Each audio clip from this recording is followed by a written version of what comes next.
Guys അതെ, നമ്മുടെ Indian left auto ഗെയിമില്ലേ, ഈ ഗെയിമിലും ഒരു പുതിയ അപ്ഡേറ്റ് വന്നേക്കാ.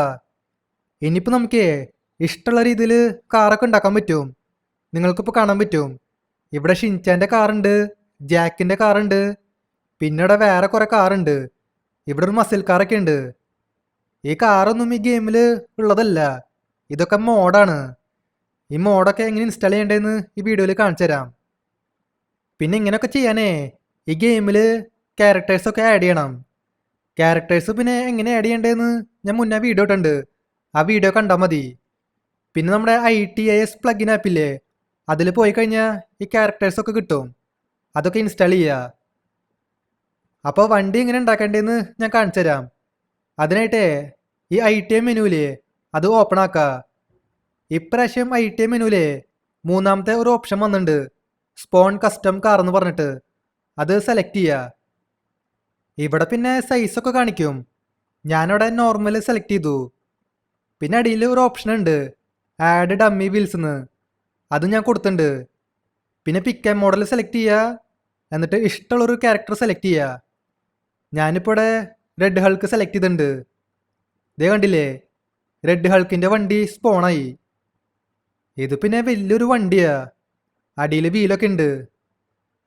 ഇപ്പോൾ ഈ വണ്ടിയില്ലേ അത് വെർട്ടിക്കലായിട്ട് നിൽക്കണേ. ഈ ജാക്കിൻ്റെ വണ്ടി കണ്ട, ഇതിങ്ങനെ കെടുന്ന പോലെയാ. നമുക്ക് ഇതേപോലെ ആക്കാൻ പറ്റും. അതിനായിട്ടേ ITM മെനു വീണ്ടും ഓപ്പൺ ആക്കുക, സ്പോൺ കസ്റ്റം കാർ എടുക്കുക, അടിയിൽ ഫിക്സ് മോഡൽ എന്ന് കാണാൻ പറ്റും, അത് സെലക്ട് ചെയ്യുക. പിന്നെ നമുക്ക് ഇഷ്ടമുള്ള രീതിയിൽ അഡ്ജസ്റ്റ് ചെയ്യാൻ പറ്റും. ഇതുണ്ടില്ലേ, നമുക്ക് ഈ ക്യാരക്ടർ റൊട്ടേറ്റ് ചെയ്യാം. ഇതുണ്ടില്ലേ, ഞാനിവിടെ ഹൾക്കിനെ കെടുത്തിയിട്ടുണ്ട്. ഇനിയിപ്പോൾ എന്താ ചെയ്യേണ്ടതെന്ന് വെച്ചാലേ അടിയിൽ ഒരു ഓപ്ഷൻ കാണാൻ പറ്റും, ഫിക്സ് മോഡൽ റൊട്ടേഷൻ എന്ന്. അതുമേ ജസ്റ്റ് ഒന്ന് സെലക്ട് ചെയ്യുക. അന്നേരം ഇതേ കണ്ടില്ലേ, ഇതേപോലത്തെ ഒരു വണ്ടി സ്പോണാവും. ഇപ്പോൾ ഹൾക്കിൻ്റെ സൈസില്ലേ അത് ചെറുതായിട്ടുണ്ട്. നമ്മൾ ആദ്യം സ്പോണാക്കിയില്ലേ, അന്നേരം നല്ല സൈസ് ഉണ്ടായിരുന്നേ, ഇപ്പോൾ ഇത് ചെറുതായി. ഇതേപോലെയൊക്കെ നമുക്ക് ആക്കാൻ പറ്റും. പിന്നെ ഇത് കണ്ടില്ലേ, ഇവിടെ വേറെ കുറേ വണ്ടികളുണ്ട്. ഇവിടെ ഒരു മസിൽ കാർ ഉണ്ട്, റേസിംഗ് കാർ ഉണ്ട്. ഇതൊക്കെ ആക്ച്വലി മോഡാണ്. ഈ മോഡുകളുടെ ലിങ്കില്ലേ അത് ഡിസ്ക്രിപ്ഷൻ ബോക്സിൽ കൊടുക്കാം. ഈ മോഡ് ഇൻസ്റ്റാൾ ചെയ്യാനും വലിയ ബുദ്ധിമുട്ടില്ല. നമ്മുടെ ക്യാരക്ടർ എങ്ങനെ ഇൻസ്റ്റാൾ ചെയ്യണേ അതേപോലെ തന്നെ ഇതും ഇൻസ്റ്റാൾ ചെയ്യുക.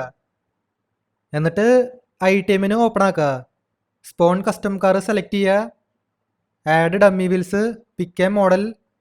ഇവിടെ കാണാൻ പറ്റും ഹോവർ കാർ എന്ന്, അതുമേ സെലക്ട് ചെയ്തു. അന്നേരം ഹോവർ കാർ സ്പോണായേ. ഇതിൻ്റെയൊക്കെ ലിങ്ക് ഡിസ്ക്രിപ്ഷൻ ബോക്സിൽ കൊടുക്കാം. ഇവിടെ നമുക്ക് വേറെ ഒരു കാർ സ്പോൺ ചെയ്യാം. ഞാനിവിടെ റോൾസ് റോയ്സ് സെലക്ട് ചെയ്തിട്ടുണ്ട്. അത് സ്പോൺ ആവാനായിട്ട് കുറച്ച് ടൈം എടുക്കും. ഇതൊക്കെ ചെയ്യുമ്പോഴേ ഗെയിം ലാഗ് ആവും ട്ടാ. എൻ്റെ ഫോണിൽ 12 GB റാം ഉണ്ട്, എന്നിട്ടും ഗെയിം ലാഗ് ആവുന്നുണ്ട്. ഓ ഇത് കണ്ടില്ലേ, റോൾസ് റോയ്സ് ഇങ്ങനെ സ്പോണായേ, വെർട്ടിക്കലായിട്ട് സ്പോണായേ. നമുക്കിത് ഹോറിസോണ്ടലാക്കാം. അതിനായിട്ട് ഫിക്സ് മോഡൽ എടുക്കുക, എന്നിട്ടിത് നേരെയാക്കുക. ഓക്കെ, ഇതേപോലെ നേരെയാക്കിയിട്ടുണ്ട്. ഇനി ഫിക്സ് മോഡൽ റൊട്ടേഷൻ എന്ന് കൊടുക്കുക, എന്നിട്ട് കുറച്ച് നേരം ഒന്ന് വെയിറ്റ് ചെയ്യുക. ഓക്കെ, ഇതുണ്ടില്ലേ, ആ റോൾസ് റോയ്സ് സ്പോണായി. ഇതാണ് ശരിക്കുള്ള സൈസ്. ആ ടയറിൻ്റെ അവിടെ എന്തൊരു ഗ്ലിച്ച് ഉണ്ട്. ഫ്രണ്ടിൽ 4 ടയർ കാണിക്കണ്ടേ, എന്താണാവോ, അത് ഈ മോഡിൻ്റെ കുഴപ്പമാവും. അപ്പം ഇങ്ങനെയാണ് മോഡൊക്കെ ഇൻസ്റ്റാൾ ചെയ്യുക. സംഭവം എങ്ങനെയാണെന്ന് എല്ലാവർക്കും മനസ്സിലായിണ്ടാവും എന്ന് വിചാരിക്കണു.